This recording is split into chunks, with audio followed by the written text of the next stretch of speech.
kita akan mulai ibadah kita pada sore hari ini. Cici undang untuk bangkit berdiri, kita mau angkat satu pujian, hidup, hidup, hidup selamanya. Hidup, hidup, hidup selamanya. Yesusku hiduplah, hidup selamanya. Hidup, hidup, hidup selamanya. Yesusku hiduplah. Oh haleluya, oh haleluya, Yesusku hiduplah. Oh haleluya, oh haleluya, Yesusku. Sekali lagi, hidup, hidup, hidup selamanya. Hidup, hidup, hidup selamanya. Yesusku hiduplah, hidup selamanya. Hidup, hidup, hidup selamanya. Yesusku hiduplah. Oh haleluya, oh haleluya, Yesusku hiduplah. Oh haleluya, oh haleluya, Yesusku hiduplah. Iya, Cici akan memberikan pengumuman, diingatkan ya, kita akan bertemu lagi hari Minggu. Kita akan beribadah jam 1 siang untuk kelas balita melalui YouTube, dan untuk kelas kecil dan kelas besar akan melalui Zoom.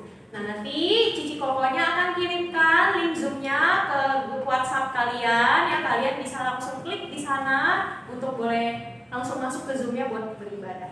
Nah, sekarang kita akan mendengarkan firman Tuhan. Kita siapkan hati kita mau angkat satu pujian, Roh Kudus yang manis.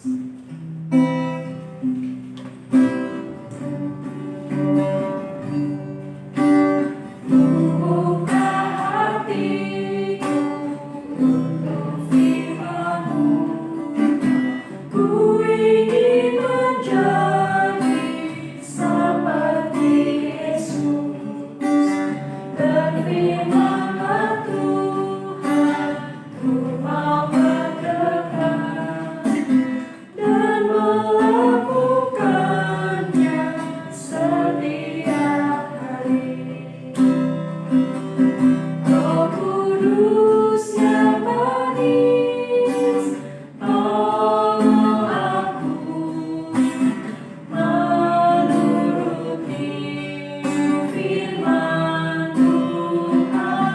Roh Kudus yang manis, jadikanku anakku. Kita lagi menjadi sekali lagi, Roh Kudus, buka hati. Buka hatiku untuk firman-Mu, ku ingin menjadi seperti Yesus.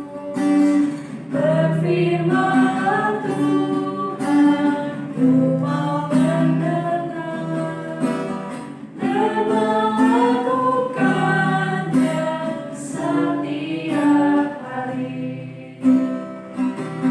Roh Kudus yang manis, tolong aku menuruti firman Tuhan. Roh Kudus yang manis, jadikanku anak Tuhan yang manis. Semua lipat tangannya, tutup matanya, mari kita bersatu di dalam. Ya Tuhan, sungguh kami mengucap syukur pada hari ini kalau kami boleh diberikan kesempatan untuk boleh kembali datang kepada Tuhan, untuk boleh beribadah kepada Tuhan.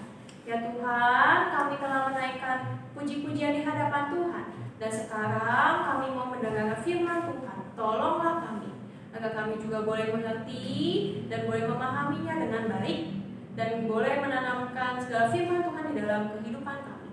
Tuhan yang boleh tolong kami, dan kiranya Tuhan juga yang boleh sertai dan pimpin Cici Koko yang akan membawakan firman Tuhan. Hanya di dalam nama Tuhan Yesus Kristus kami berdoa. Amin. Halo adik-adik, saatnya kita mau mendengarkan firman Tuhan. Mari kita berdoa. Tuhan Yesus, kami mau mendengarkan firman-Mu. Berkati kami.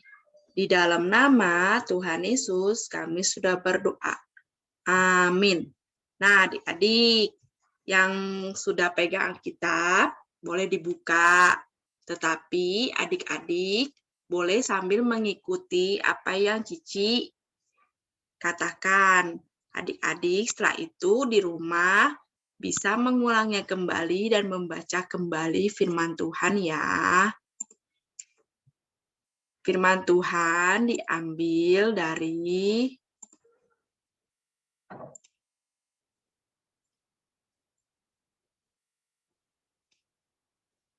sini. Yohanes 20 ayat 19 sampai dengan 28, tetapi bisa sampai dengan 31. Menceritakan tentang Yesus menampakkan diri kepada murid-muridnya dan juga Yesus menampakkan diri kepada Thomas. Ya, siapa adik-adik? Thomas. Thomas ini siapa ya? Thomas ini ya pasti murid-muridnya. Salah satu murid-murid Tuhan Yesus. Ada berapa murid-murid Tuhan Yesus? Masih ingat? Ada 12. Siapa saja? Nah, Simon Petrus, Andreas, Yakobus, Yohanes, Filipus, Thomas. Nah ya, di sini ya, Thomas, salah satu murid Tuhan Yesus ya. Yang kenapa nih Cici? Nanti ya kita ceritakan ya. Nah, adik-adik duduk dengan manis dan mendengarkannya ya.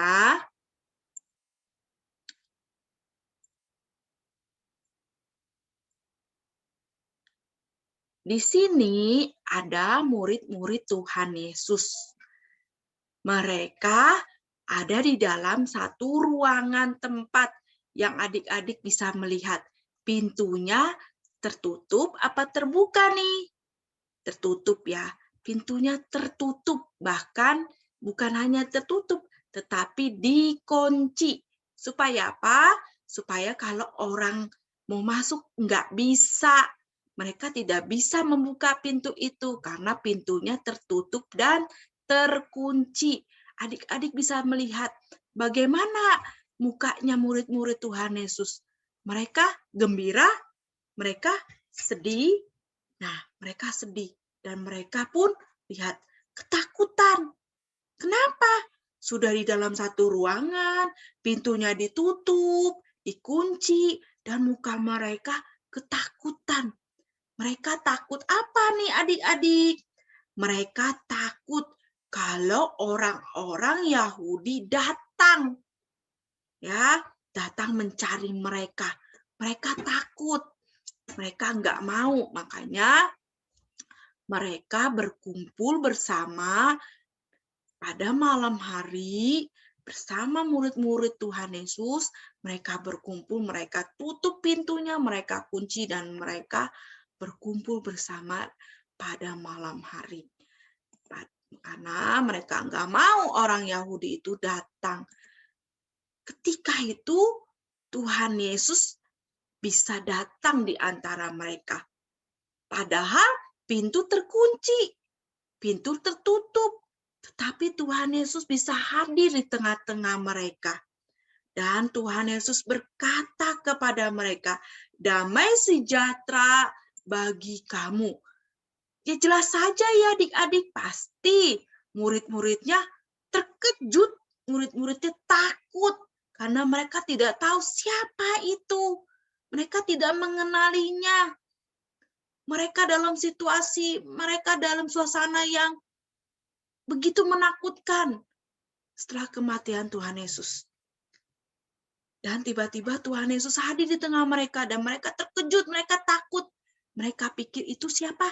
Hantu adik-adik. Karena mana mungkin kalau manusia itu bisa masuk kalau pintu itu terkunci. Pasti nggak bisa. Ya, tapi Tuhan Yesus bisa masuk. Tuhan Yesus hadir di tengah mereka dan mereka nggak tahu kalau itu Tuhan Yesus. Padahal Tuhan Yesus sudah menyapa mereka dengan kata-kata apa? Damai sejahtera bagi kamu. Dan sudah berkata demikian, supaya murid-muridnya nggak takut lagi, Tuhan Yesus mau menunjukkan sesuatu. Apa yang Tuhan Yesus ingin tunjukkan kepada murid-muridnya? Di saat murid-muridnya takut, kaget, mereka pikir itu hantu. Tuhan Yesus membuktikan dan memperlihatkan apa? Tanda paku di tangannya dan tanda lambungnya yang dicucukkan ke lambungnya, yang mencurahkan darahnya dan menebus dosa kita semua. Pasti pada saat Tuhan Yesus menunjukkan tanda ini, murid-muridnya mengenalinya enggak? Pasti kenal.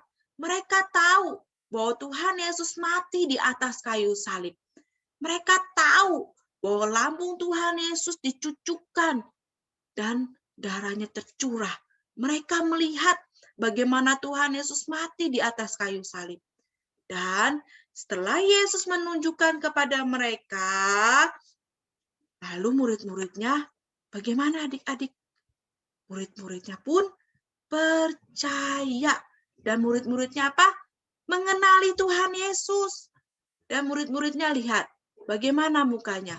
Begitu gembira, begitu happy, begitu senang lihat mukanya ya. Karena dia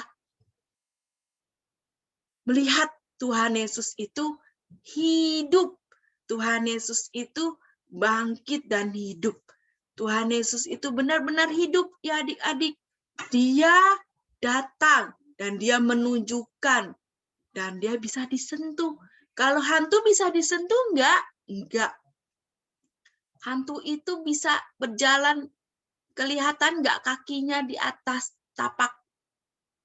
Tidak. Tapi Tuhan Yesus dilihat, Tuhan Yesus berjalan ya di atas kakinya ya. Lihat tuh ya, bagaimana murid-muridnya senang sekali. Dan murid-muridnya begitu bahagia melihat Tuhan Yesus. Lalu Tuhan Yesus pun berkata kepada mereka sekali lagi ya, bersukacitalah katanya ya, dan damai sejahtera bagi kamu.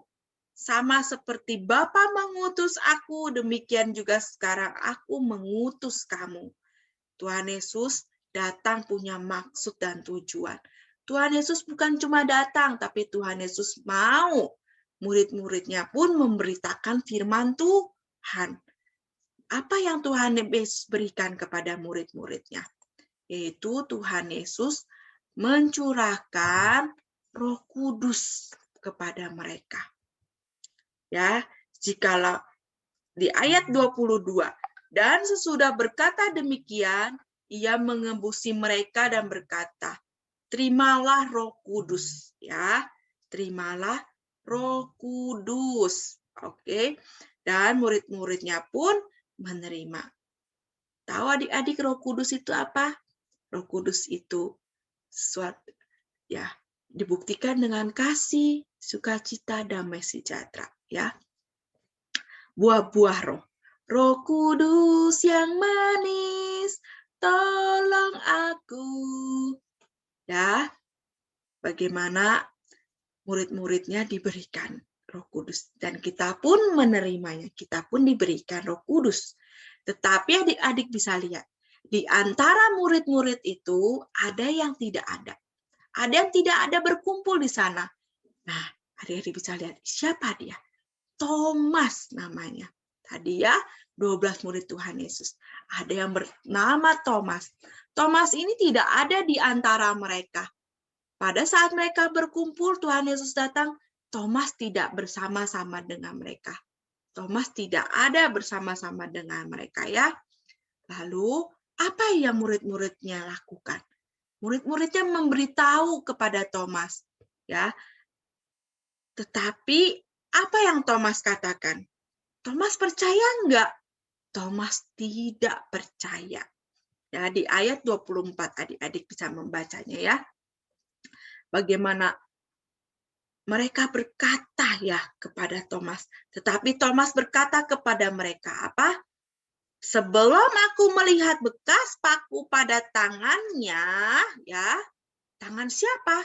Tangan Tuhan Yesus. Dan sebelum aku mencucukkan jariku ke dalam bekas paku itu, ya, dan mencucukkan tanganku ke dalam lambungnya, sekali-sekali aku tidak akan percaya. Wah, Thomas begitu tidak percaya. Thomas mau bukti adik-adik. Ya, murid-muridnya pun udah nggak bisa apa-apa lagi.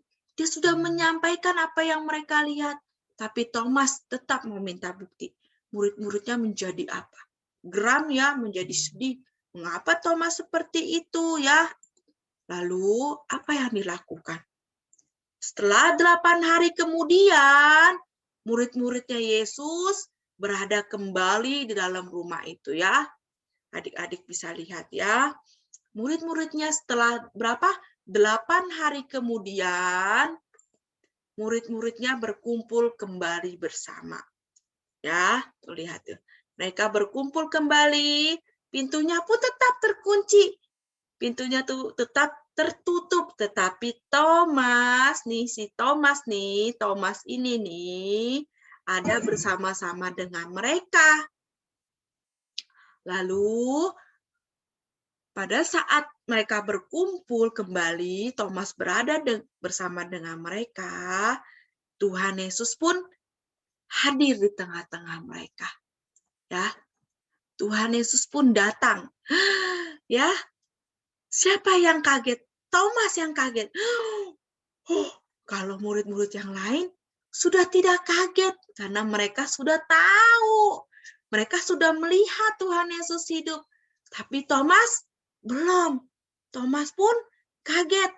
Kemudian Tuhan Yesus tahu apa yang Thomas pikirkan.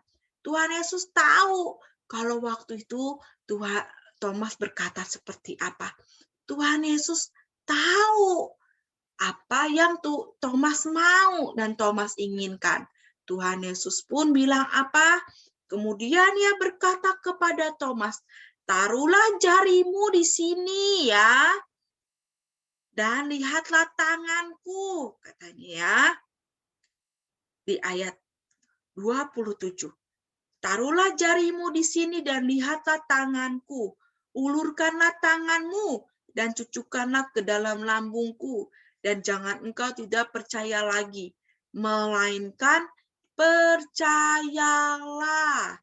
Ya, Tuhan Yesus menyuruh Thomas, cucukkan jarimu di sini dan pegang tanganku ini ya. Lalu Thomas menjawab, ya Tuhanku dan Allahku, katanya ya. Dia apa? Percaya, ya Tuhanku Allahku ya, katanya. Lalu Yesus berkata kepada mereka, karena engkau melihat, maka engkau percaya. Ya, Tuhan Yesus bilang apa? Karena Thomas melihat, maka Thomas percaya. Tetapi Tuhan Yesus mau berkata kepada kita semua, berbahagialah orang yang tidak melihat, tetapi percaya. Siapa orang-orang yang berbahagia itu? Kita, anak-anak Tuhan, yang percaya kepada Tuhan Yesus. Percaya akan kebangkitan Tuhan Yesus. Percaya Tuhan Yesus hidup dan percaya bahwa Tuhan Yesus adalah juru selamat kita. Dia mau mati di kayu salib. Dia mau menyelamatkan kita. Dia mau menebus dosa kita. Walaupun kita tidak melihat pada saat itu. Walaupun kita tidak melihat bagaimana Tuhan Yesus menderita, disiksa untuk kita, disalib untuk kita. Tetapi Tuhan Yesus bilang apa? Berbahagialah mereka yang tidak melihat, namun percaya. Ya, kita dibilang apa adik-adik? Berbahagia. Apa adik-adik bahagia? Bahagia ya. Karena Tuhan Yesus hidup, Dia mau menyediakan tempat buat kita. Tuhan Yesus hidup dan memberikan seorang penolong. Siapa Dia? Yaitu Roh Kudus. Dengan adanya Roh Kudus, penolong hidup kita, sehingga kita dapat mengerti pada saat membaca firman Tuhan, kita dapat mengerti firman Tuhan. Pada saat kita mendengar, kita pun mengerti firman Tuhan. Itulah Roh Kudus yang memberi pengertian kepada kita. Tuhan memberikan seorang penolong. Tuhan tidak membiarkan kita sendiri, tapi Tuhan memberikan seorang penolong. Ya, biarlah dengan firman Tuhan ini mengajarkan adik-adik untuk selalu percaya kepada Tuhan. Dalam kondisi apapun, dalam adik-adik punya sedih, adik-adik percaya kepada Tuhan. Adik-adik sakit, adik-adik percaya kepada Tuhan. Adik-adik senang, adik-adik pun bersyukur dan percaya bahwa berkat itu datangnya dari Tuhan. Papa, mama dapat bekerja juga. Adik-adik boleh bersyukur kepada Tuhan. Ya. Jangan pernah adik-adik tidak percaya. Oke? Belajar percaya. Mari kita berdoa. Tuhan Yesus, terima kasih untuk firman-Mu. Biarlah kami boleh belajar percaya kepada Engkau. Percaya bahwa Tuhan Yesus hidup dan Tuhan Yesus adalah juru selamat kami yang menyelamatkan kami, yang terus menolong kami, yang memberikan kami Roh Kudus, mengajarkan kami untuk mengerti firman-Mu. Tolong Tuhan, berkati kami semua. Di dalam nama Tuhan Yesus, kami sudah berdoa. Amin.